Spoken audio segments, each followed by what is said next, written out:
C'est sûr qu'il faut être armé pour répondre, ça c'est sûr, parce qu'il faut savoir prendre du recul et effectivement il faut savoir décrocher quand il n'y a plus rien à faire.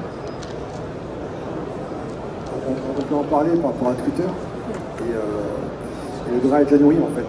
Moi je sais que je suis peut-être un peu provoque, mais si je le suis, je sais pourquoi je le fais, comment je le fais, à qui j'adresse et comment celui et puis comment il va réagir. Et en fait dès le départ, il ne faut jamais en faire une affaire personnelle. Si toi-même tu vas faire une affaire personnelle, t'es foutu. Parce qu'il y a un crétin en face, souvent qui n'est pas en plus d'ailleurs, mais qui n'est pas en plus, on ne sait pas qui il est, il a les visages découverts. Et très vite, on voit les comportements psychologiques des gens. Donc on sait que derrière, il y a une frustration, comme tu disais, il y a des carences matricielles. Et ça, c'est quelque chose qui est assez violent. Mais moi, je m'en fiche parce que je le connais et je le sais. On s'amuse un peu au début avec eux, et au bout d'un moment, au bout de 3-4 weeks, on sait que l'autre, il est atteint. Et quand il est atteint, il est en colère. Il y a beaucoup de gens sur les réseaux sociaux qui sont en colère. Une colère permanente, des frustrations.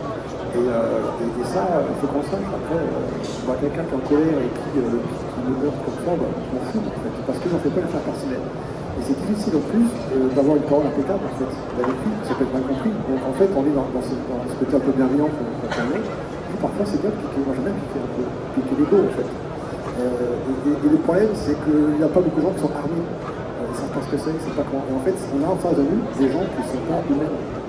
Et quand on le sait, c'est facile, on a des gens faibles en face, et puis au moment où on siffle la fin de la création, allez les élèves rentrent dans la classe, les toutous à la bouche, et puis moi je vais dire tout, et puis c'est fou, on arrête, et là, c'est stop quoi. En fait, ça ne nous baisse pas parce qu'on n'a pas envie que ça nous baisse, parce qu'on sait, on est ancré, on sait qui on défend, on n'est pas en guerre, moi je suis pas en guerre contre eux, je suis juste là pour mettre en avant le fait que le vin c'est un bonheur, c'est un plaisir, qu'on n'est pas les gens qui bossent très bien, pas tous les deux, mais on est tellement ancré dans notre terre, nous, à notre échelle, que en fait on ne peut pas nous déraciner comme ça. Ça c'est des gens qui malheureusement ne sont pas enracinés et qui sont en guerre. Ouais, moi je suis d'accord avec ce qui a été dit. Il faut distinguer en fait les personnes avec lesquelles on peut discuter, même si elles ont écrit un commentaire sur Facebook ou Twitter qui est maladroit. Moi, une fois j'ai écrit il n'y a pas très longtemps un article sur le Pitbull de Pinet, voilà, et j'ai eu un commentaire assez dégueulasse, c'est imbuvable. Bon, ça j'ai répondu et après la personne voilà, on a réussi à avoir un petit dialogue, voilà. Donc il y a ces personnes-là qui manquent d'éducation, qui ne savent pas bien écrire, et on peut arriver à modérer, à avoir de petites discussions. Et après, comme vous disiez tous, il y a vraiment les gens extrémistes, que ce soit sur l'alcool, sur les vaines nature, etc. Et qui, eux, vraiment, le discours est complètement impossible. Voilà. Et donc, moi, avec des personnes comme ça, au début, c'est vrai que j'ai essayé de répondre, et maintenant, notamment les addictologues, c'est impossible de communiquer avec eux, c'est des malades mentaux, quoi.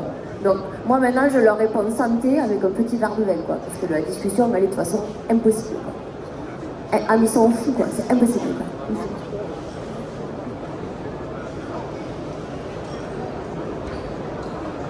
Après, il y a une chose aussi dont on n'a pas abordé là sur la gestion des avis négatifs, c'est parfois aussi de ne pas répondre, ça laisse la possibilité aux gens qui nous suivent, qui apprécient ce qu'on propose, de répondre justement à la critique.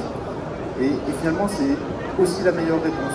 C'est pour ça que moi je rejoins le côté de ne pas répondre, d'attendre un petit peu, de voir si quelqu'un va apporter sa vie aussi dans l'histoire.